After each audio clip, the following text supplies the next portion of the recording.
Bonjour, bonjour mesdames, bonjour messieurs. Merci à tous et à toutes donc de vous connecter à mon webinaire dont le sujet concerne l'hybridation des procédés de fabrication additive et pendant lequel je vais vous présenter des solutions innovantes, nouvelles pour réduire les coûts et les délais tout en repoussant les limites des procédés existants. Alors, je m'appelle Didier Boisselier, je travaille à l'IREPA Laser, j'ai un rôle d'expert dans les technologies de fabrication additive et je vais donc pouvoir démarrer ce webinaire.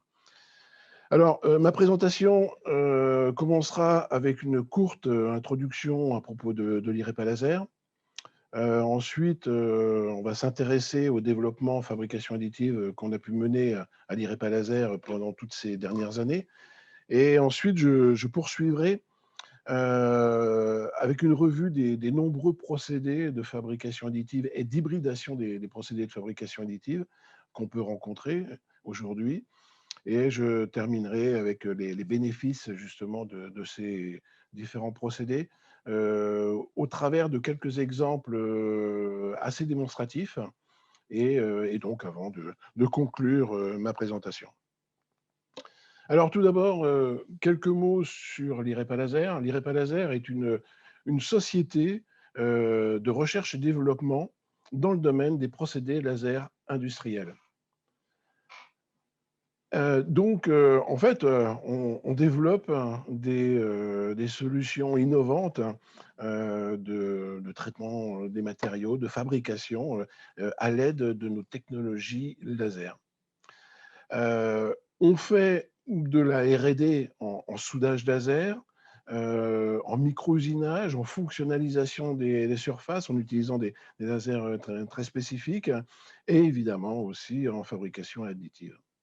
Et on a également une forte activité dans le domaine de la formation avec un centre de formation et qui accueille, bon an, mal an, plus de 600 personnes industrielles pour se former alors soit à la sécurité laser, soit aux techniques qui sont développées à l'IREPA Laser, comme le soudage ou encore la fabrication additive.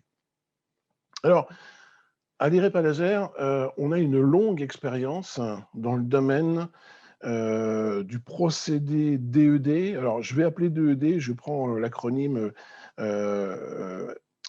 anglais pour désigner ce procédé, puisque maintenant c'est vraiment le nom que tout le monde va utiliser. Donc, DED signifie Directed Energy Deposition. Et nous, en fait, on a adjoint à cet acronyme, l'acronyme également CLAD, le procédé qu'on a développé au sein d'IREPA Laser, qui signifie construction laser additive et directe. Alors, c'est quoi ce procédé? En fait, c'est un procédé qui repose sur l'utilisation d'une poudre qui est injectée dans une buse. Cette buse a été développée et brevetée par l'IREPA Laser il y a déjà un peu plus d'une vingtaine d'années.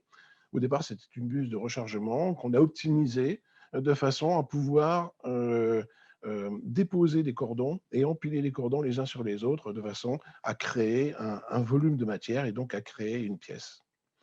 Donc là, vous avez cette buse qui a été développée. C'est le dernier modèle de cette buse qui permet des cordons de 1 mm ou de 2,2 mm, voire même jusqu'à 3 mm, avec des débits de matière, et donc des débits de matière déposés, et donc des vitesses de construction, de l'ordre de 100 cm3 par heure, voire même on peut monter jusqu'à 400 cm3 par heure. Alors, bien sûr, il nous faut une machine. On a développé des machines à l'IREPA Laser. On a également développé la partie soft en collaboration avec des éditeurs de logiciels.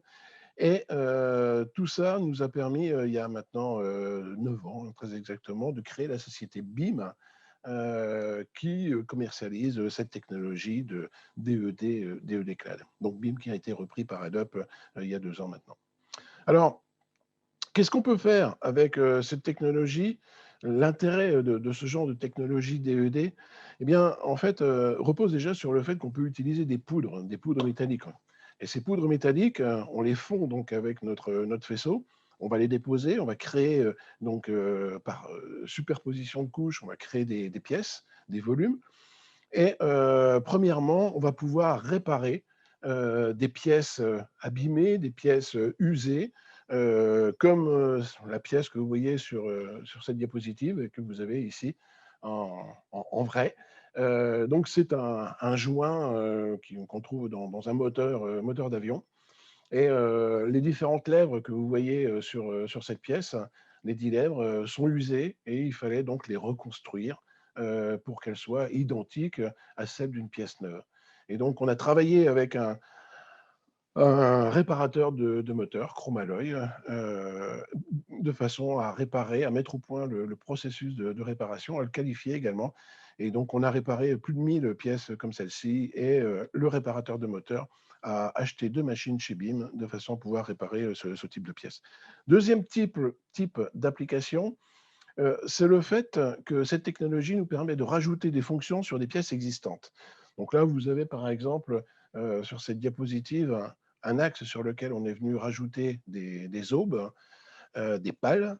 Un autre exemple, peut-être plus démonstratif encore, c'est un anneau sur lequel on est venu rajouter des pions. Ici, bon, il y a 4 parce que c'était une pièce d'essai. Donc, on est venu rajouter des pions. Donc, vous imaginez cet anneau qui est complètement fini d'usinage. On vient rajouter ces plots qui sont réusinés, et ce qui permet de gagner du temps au niveau de la réalisation de cette pièce.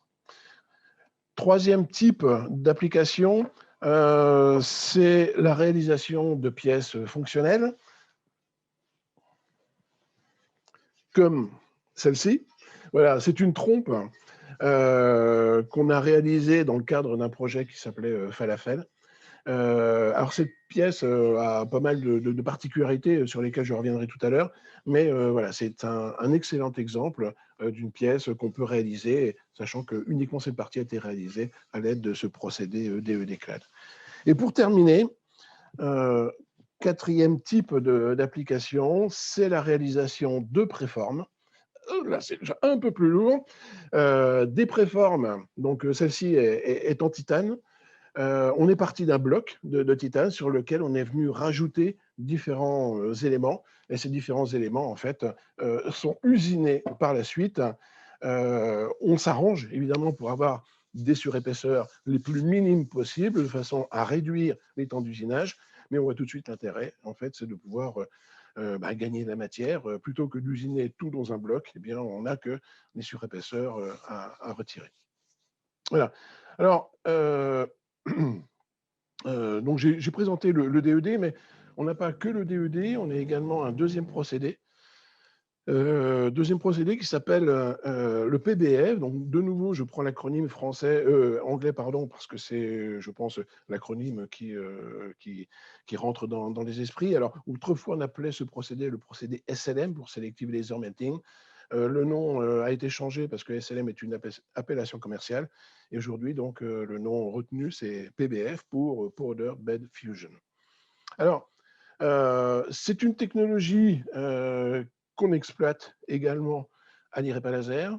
On va dire qu'on commence à exploiter puisqu'on vient de s'équiper d'une machine. Alors, c'est une technologie qui repose sur la fusion de couches de matière, de poudre déposées au fur et à mesure. Donc là, vous avez un petit schéma explicatif. On vient déposer des couches de matière. Un faisceau laser vient ou un faisceau d'électrons vient fondre en fait la couche supérieure qui a été déposée et la lier en fait aux couches précédentes. Et de cette manière, couche après couche, on va pouvoir fabriquer une pièce dans un bain de poudre. Et c'est la raison pour laquelle on appelle ça donc la fusion sur lit de poudre ou la fusion sur bain de poudre. Cette technologie, donc, on est équipé depuis peu. La machine a été livrée juste avant Noël. Un gros cadeau de Noël pour nous. Donc, c'est une machine qu'on a achetée chez Adup et une machine un peu prototype, on va dire, puisqu'en fait, elle a une dimension de 700 par 350 et par 500 mm de hauteur. Voilà. Et la machine est actuellement en cours de démarrage et sera bientôt opérationnelle. C'est une machine qu'on réserve à l'IREPA Laser uniquement pour des travaux de R&D. donc de développement du process. Alors, pour l'instant, je vous ai présenté les deux technologies, on va dire, les plus utilisées dans le domaine du métallique. Mon exposé ne concernera que les matériaux métalliques. Alors, le but de mon exposé, c'est de vous parler et de vous présenter tout ce que l'on peut faire en hybridation. Alors évidemment, le terme hybridation est un terme, on va dire, assez à la mode. On parle de voitures hybrides, on parle de beaucoup de choses hybrides aujourd'hui. Eh bien, également, dans la fabrication additive, on peut parler d'hybridation technologique. Alors, c'est quoi l'hybridation? Comment on peut définir ça? En fait, c'est une sorte de couteau suisse, pardon, une sorte de couteau suisse, euh, parce qu'on va combiner différents procédés sur la même pièce ou, à la limite, dans la même machine, de façon à pouvoir sortir la pièce, à pouvoir finalement coupler les bénéfices de différents procédés entre eux et sortir la pièce avec d'autres propriétés, des propriétés améliorées ou autres. Alors, on peut se demander pourquoi il est si intéressant, quelque part, de combiner des procédés de fabrication entre eux. Eh bien, tout d'abord, ça permet d'exploiter le meilleur de chacun des procédés. Et ça, c'est quelque chose d'important parce qu'on le verra tout à l'heure, les procédés, ils ont tous des avantages et des inconvénients. Et finalement, si on ne pouvait garder que les avantages, ça permet de gagner beaucoup au niveau de fabrication d'une pièce. Ça permet également de repousser les limites dans la fabrication des pièces.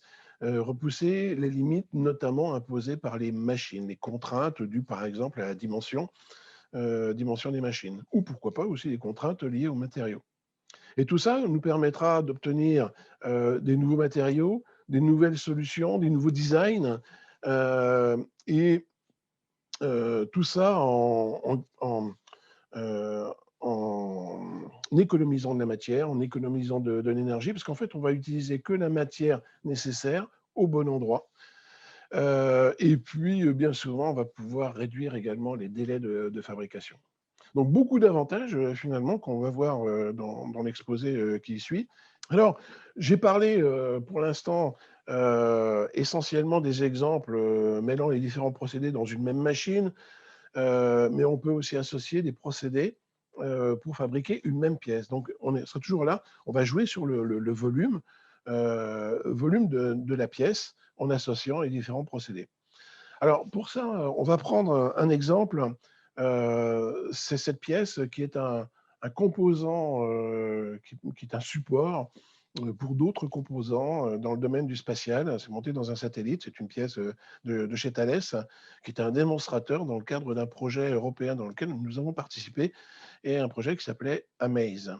Alors, cette pièce est intéressante parce que elle permet en fait de gagner du poids tout en conservant des caractéristiques mécaniques adaptées au poids des composants à fixer. Évidemment, le poids est quelque chose de très important dans les satellites. Euh, alors, imaginons que cette pièce soit beaucoup plus imposante que celle qui avait été construite. Imaginez justement que elle dépasse les dimensions du volume de travail d'une machine PBF.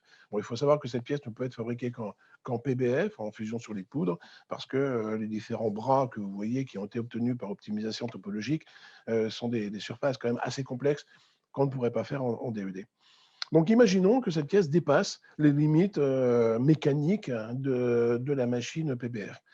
Alors, est-ce qu'on doit se priver finalement des avantages de la fabrication additive parce qu'on n'est pas capable de la fabriquer? Et c'est là où intervient justement le côté hybridation, parce qu'en fait, on va pouvoir fabriquer cette pièce eh bien, en deux éléments. Donc l'élément gris qui est ici, et on va fabriquer également l'élément vert qui est là. On pourra peut-être même le fabriquer dans le volume de cette machine. Et donc, on va se retrouver avec deux pièces qu'on va pouvoir ensuite assembler l'une avec l'autre. Alors évidemment, on peut se dire il va y avoir un abaissement des propriétés mécaniques au niveau de la soudure. Et c'est là où justement la fabrication additive a un avantage encore supplémentaire, c'est qu'on va pouvoir travailler la jonction où on va avoir finalement la connexion entre les deux pièces on va pouvoir travailler cette jonction, quelque part l'optimiser de telle manière qu'après soudage, eh bien, on puisse conserver les propriétés mécaniques de la structure. Donc, pourquoi pas en évasant, enfin, on peut imaginer toutes sortes de choses. Voilà. C'est un exemple intéressant. Bon, pour l'instant, je n'ai pas d'exemple concret, mais je dirais que c'est une utilisation intéressante de l'hybridation. Par contre, voilà un exemple qui met justement, qui illustre PBF et soudage. Dans ce cas-là, c'est un wishbone, donc un train de suspension, si vous voulez, pour une voiture, pour une hypercar, donc une voiture de sport. Donc c'est quelque chose d'extrêmement léger. Ces différentes pièces, là, les nœuds ici, ont été faits en PBF et entre des tubes ont été rapportés et soudés avec un procédé TIG traditionnel.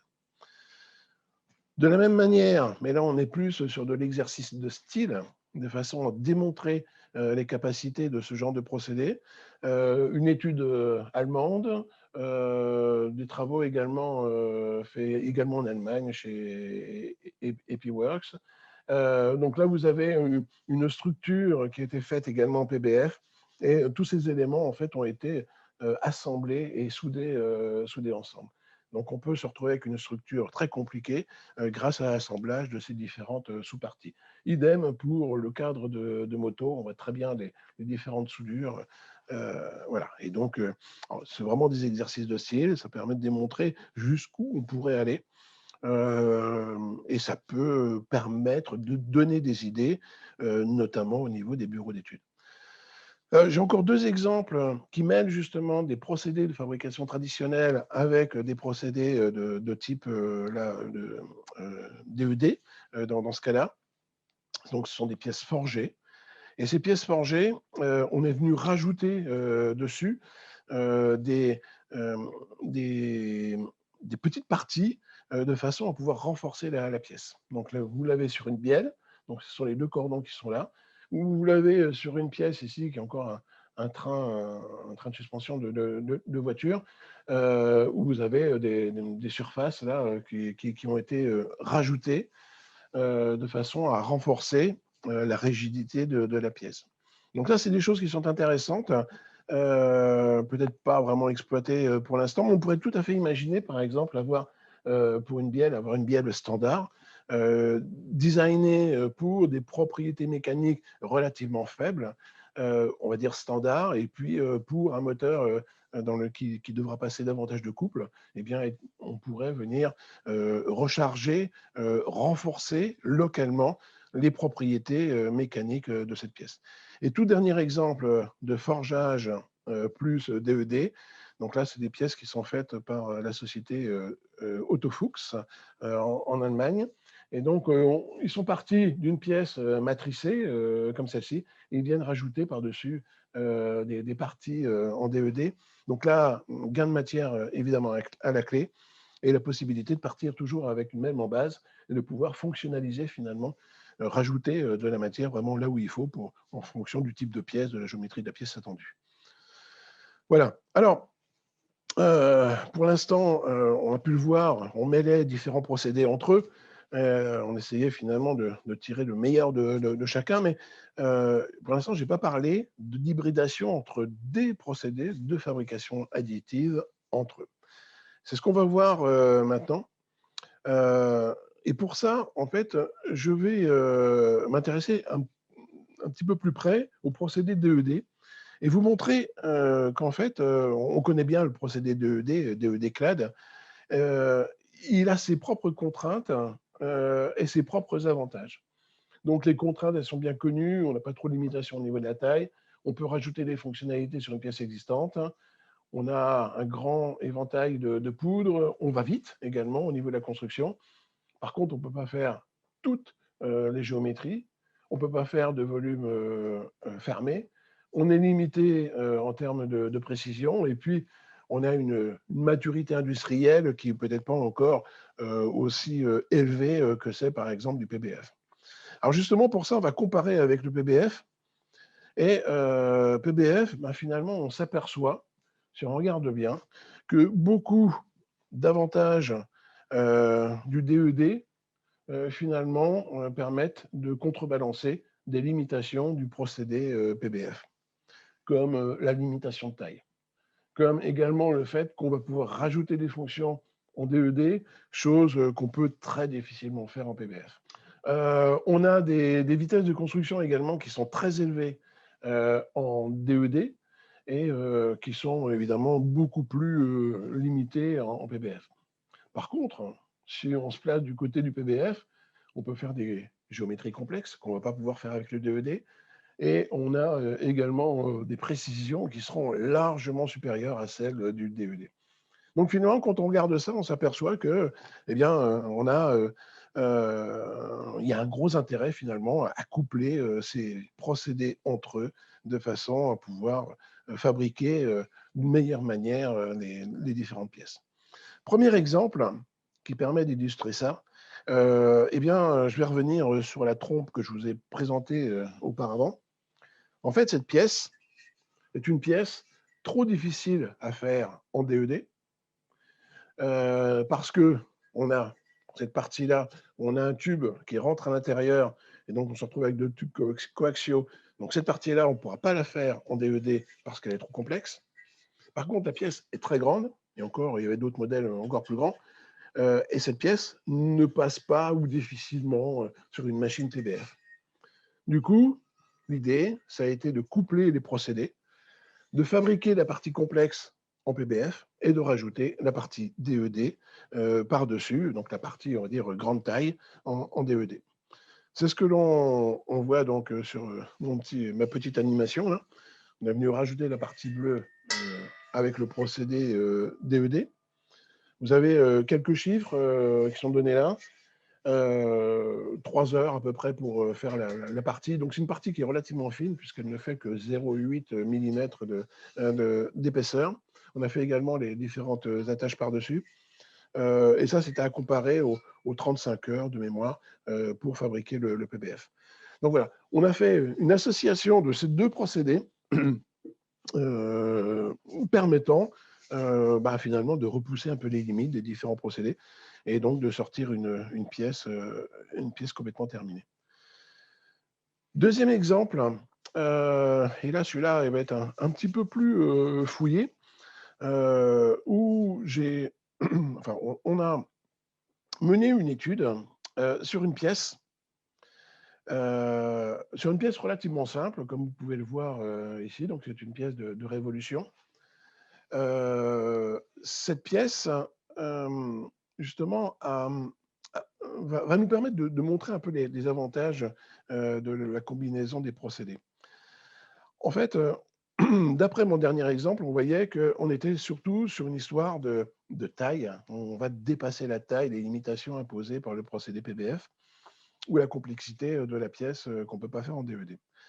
Mais par contre, si on part d'une pièce qui n'est pas aussi complexe que la précédente, est-ce que finalement il est intéressant de coupler les procédés de fabrication additive?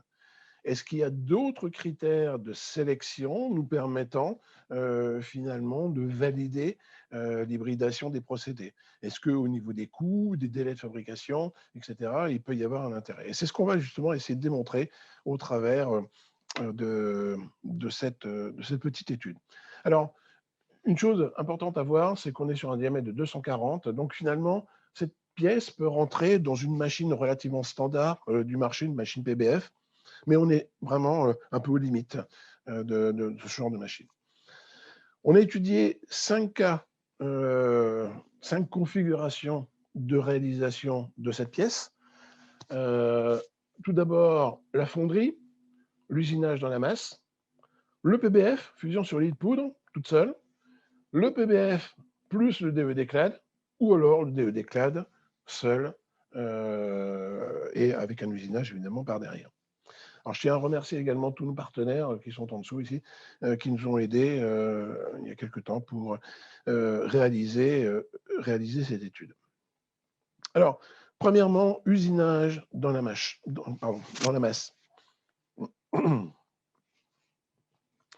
Alors, évidemment, cette première solution, quelque part, c'est une solution qui semble tout à fait indiquée pour ce type de pièce. C'est une pièce qui n'a pas de forme très complexe.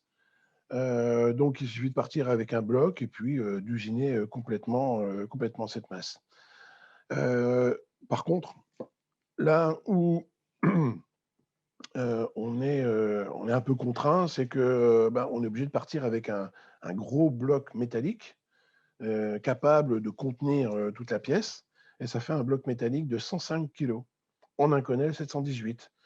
Et ce bloc, hormis le prix, c'est un bloc qui ne se trouvera pas facilement. Disons que dans le meilleur des cas, il peut être en stock, et dans le pire des cas, il faudra attendre plusieurs mois pour en récupérer un. Voilà. Donc, c'est une solution qui est tout à fait possible, avec un coût, on le verra tout à l'heure, qui est intéressant, mais à condition de trouver le matériau en stock. Deuxième solution, la fonderie. Alors pour la fonderie, ce n'est pas une très grande pièce, et puis on peut modifier un peu la géométrie pour la rendre, pour la faire passer en fonderie. Notre partenaire nous a expliqué que la production d'une telle pièce, en fait, nécessiterait une charge de l'ordre de 400 kg de matière. Alors, pour une seule pièce proto comme celle-ci, c'est vrai qu'il va y avoir beaucoup de pertes de matière. Et puis, on est également sur un délai relativement long de l'ordre de 12 semaines. Prochaine configuration pour réaliser cette pièce, c'est donc le PBF, la fusion sur lit de poudre. Alors, cette pièce, comme elle a des brides, on peut imaginer les réaliser avec des supports. Donc, le fait de mettre des supports, ça permet de tenir les formes qui seraient en surplomb pour éviter qu'elles ne se déforment pendant la fabrication. Bon, quand on met du support, ça rajoute du temps de process et également, il faut retirer les supports par la suite. On peut aussi modifier légèrement la géométrie de la pièce pour éviter d'avoir à mettre ces supports. On va dire, bon, il y a toute une étude d'optimisation. Alors, nous, on a fait l'étude avec plusieurs exemples de machines. Une machine à un laser et une machine ancienne, une machine à un laser nouvelle et une machine à 2 lasers. Alors, voilà les résultats. 19 jours avec une machine, un laser, on va dire un peu ancienne, avec des supports, et avec une machine beaucoup plus récente, on peut descendre jusqu'à 84 heures avec 2 lasers. Donc ça veut dire aussi que le nombre de lasers nous permettra d'optimiser et de diminuer le temps de fabrication.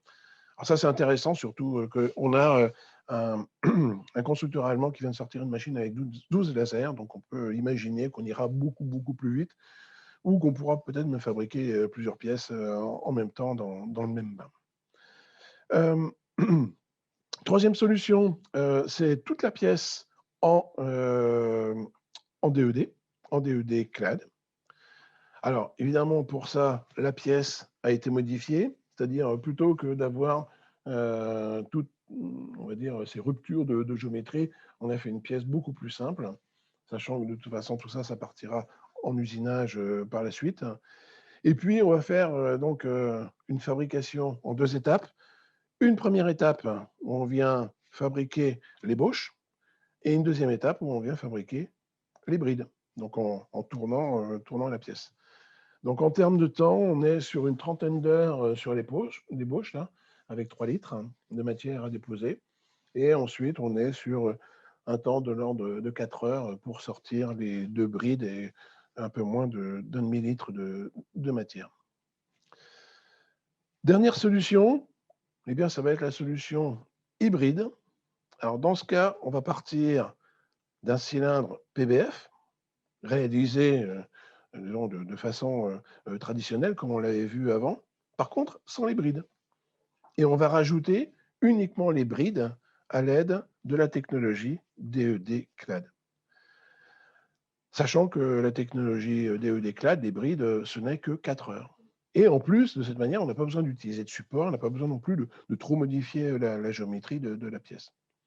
Alors, juste un commentaire quand même au niveau de de cette combinaison de procédés, on est sur des procédés thermiques et après PBF, il faudra faire un traitement thermique, au moins de détensionnement. Et après le procédé d'éclade, il faudra remettre aussi la pièce dans un four pour refaire un traitement thermique. Donc, finalement, on facilite, enfin, on optimise la fabrication de la pièce, mais ça nous oblige à faire 2 traitements thermiques. Mais bon, ce ne sont pas des choses qui sont très compliquées à faire, c'est parfaitement maîtrisé aujourd'hui. Alors, quelles sont les conclusions de ces études de cas?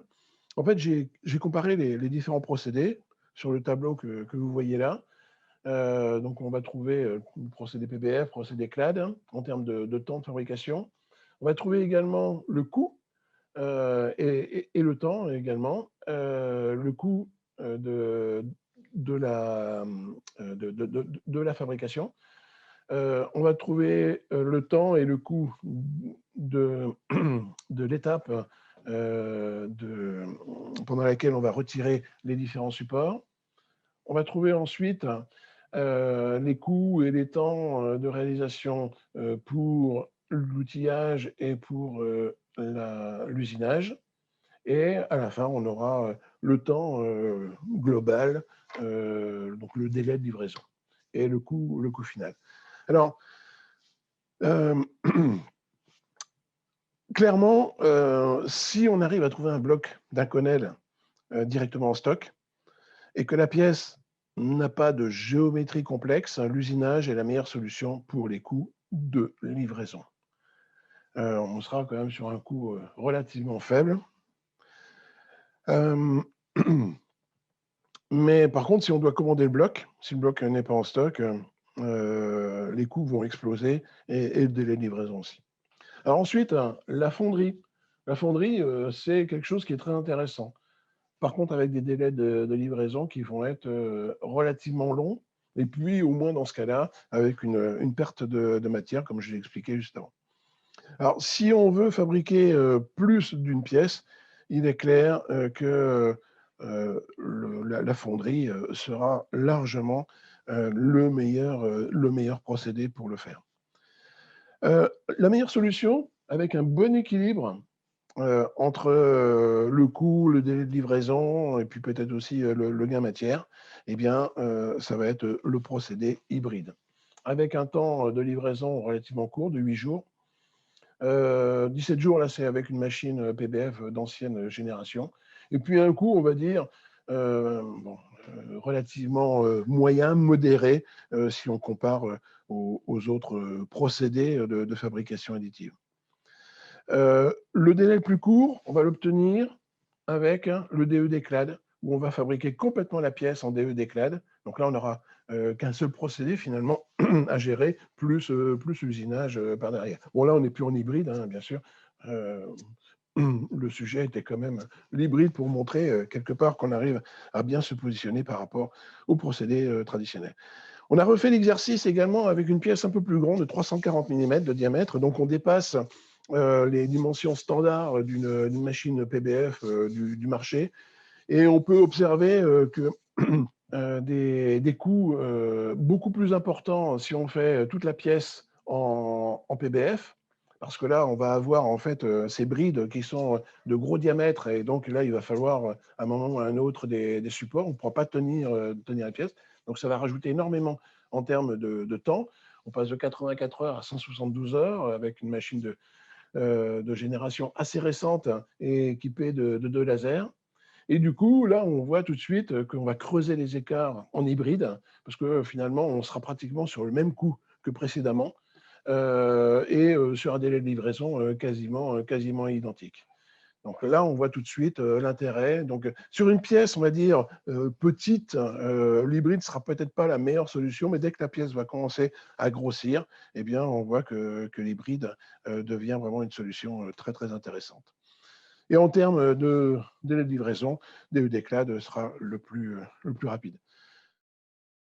Je voudrais terminer maintenant par une application concrète. Un client industriel que je remercie de nous avoir fait confiance nous a confié justement la réalisation de cette pièce. Donc cette pièce, c'est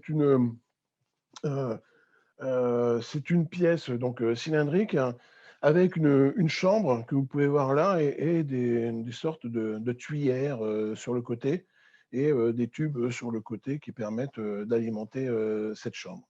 C'est une pièce en Inconel 718 avec une dimension, donc il y en avait plusieurs, avec des diamètres ici à peu près de 285 jusqu'à un peu plus de 300 millimètres. Des pièces qui font quand même 40-50 kilos d'Inconel 718. Et donc, on a appliqué les concepts que je vous ai présentés auparavant sur cette pièce. Donc, on a réalisé, enfin, on a fait réaliser chez un partenaire la pièce qui est ici, donc en PBF, sachant que la partie interne, la chambre, on ne pouvait pas nous la faire en DED. Les tuyères, pareil, on ne pouvait pas les faire en DED. Donc, on a fait réaliser cette pièce sur une machine récente. Donc, on est à plus de 200 heures avec une machine à deux lasers. Et nous, on est venu rajouter les brides et également les tuyaux et puis également des petites choses, des petites fioritures sur le cylindre. Ce qui nous représentait chez nous à peu près 10 heures de travail pour 2402 litres, 1,4 de matière déposée. Voilà les différentes étapes de la fabrication de cette pièce.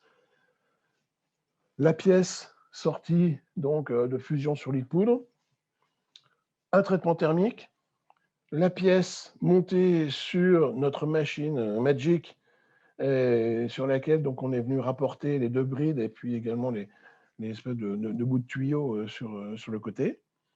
Voilà donc la pièce terminée, donc sortie de DED CLAD. À nouveau un traitement thermique et ensuite la pièce est partie chez un usineur. L'usineur a terminé l'usinage des brides, etc., des tubes, et est venu rapporter également les deux prises, les deux brides à chaque extrémité. Et on a répété également l'exercice sur plusieurs pièces. Voilà une autre. On a eu 5 pièces de ce type qu'on a pu donc réaliser et donc fournir aux clients à temps. Alors, qu'est-ce qu'on peut dire en conclusion de ce webinaire à propos des solutions d'hybridation? C'est que les nouvelles technologies de fabrication additive donc, sont de mieux en mieux connues et de plus en plus matures et apportent donc de nombreux bénéfices. On a pu voir notamment différentes technologies qui permettent de coupler les procédés et d'apporter finalement, de réduire les délais, de consommer moins de matière, etc. On a vu comme exemple la trompe qui est ici, que je vous ai déjà donc montré, qui illustre bien finalement le fait, quand on est sur une grande pièce, le fait d'assembler deux procédés de fabrication additive. On a vu également que les critères de sélection DED, CLAD, PBF sur une pièce, ce n'est pas uniquement la taille, mais c'est également le coût, les délais de livraison. On a vu aussi qu'il y avait un intérêt à utiliser les procédés hybrides parce que ça permet finalement de pouvoir faire varier les matériaux, d'utiliser le bon matériau au bon endroit. Et puis, un petit plus également au niveau de l'impact environnemental. L'intérêt de toutes ces solutions d'hybridation, ça nous permet une meilleure utilisation des matériaux, meilleure utilisation des matériaux, moins de matière également utilisée, moins de déchets, moins de copeaux, et puis du coup, moins d'énergie utilisée. Donc, on va dire que la combinaison de tous ces procédés entre eux ou avec d'autres procédés, comme on a vu tout à l'heure avec le soudage, ça va permettre d'ouvrir des portes pour des nouvelles manières de fabriquer.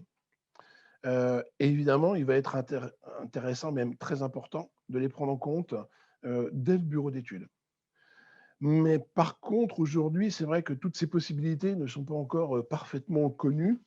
Et c'est pour ça qu'aujourd'hui, il y a un énorme besoin de formation dans ce domaine, de façon à pouvoir apporter ces nouveaux outils, ces nouvelles idées directement dans les bureaux d'études. Bon, sachez, on a de très bons stages de formation également à l'IREP à laser pour vous apporter ces différentes briques technologiques. Et je voudrais terminer par et demain. Que va-t-il se passer à l'IREP laser demain? Eh bien, on continue également sur le développement des procédés de fabrication additive. On continue également sur la grande dimension qu'on a déjà beaucoup abordé à l'IREPA laser.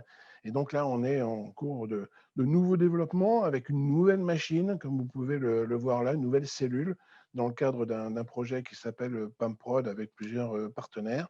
Et donc une machine sur laquelle il va y avoir encore de l'hybridation, puisqu'en fait, on va hybrider différents procédés sur la même machine, des procédés, donc des pots de poudre, des pots de fil, etc. Et là, vous avez donc une photo de cette machine équipée de 2 robots, une machine de très grande dimension, puisqu'on sera capable de faire des pièces jusqu'à 5 mètres de long. Donc des nouvelles possibilités, de la grande dimension et vraiment de nouveaux horizons pour IREPA Laser. Et je ne manquerai pas dans un prochain webinaire de vous parler de ces différentes technologies. Voilà. J'en ai terminé avec cet exposé. Merci pour votre attention. J'ai peut-être été un peu plus long que prévu, mais voilà. J'espère que tout a été clair. N'hésitez pas, si vous avez des questions, je suis là pour y répondre. Et n'oubliez pas également que vous pourrez trouver le replay de cet exposé sur le site internet de l'IREPA Laser.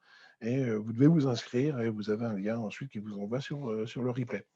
Voilà, merci à toutes et à tous.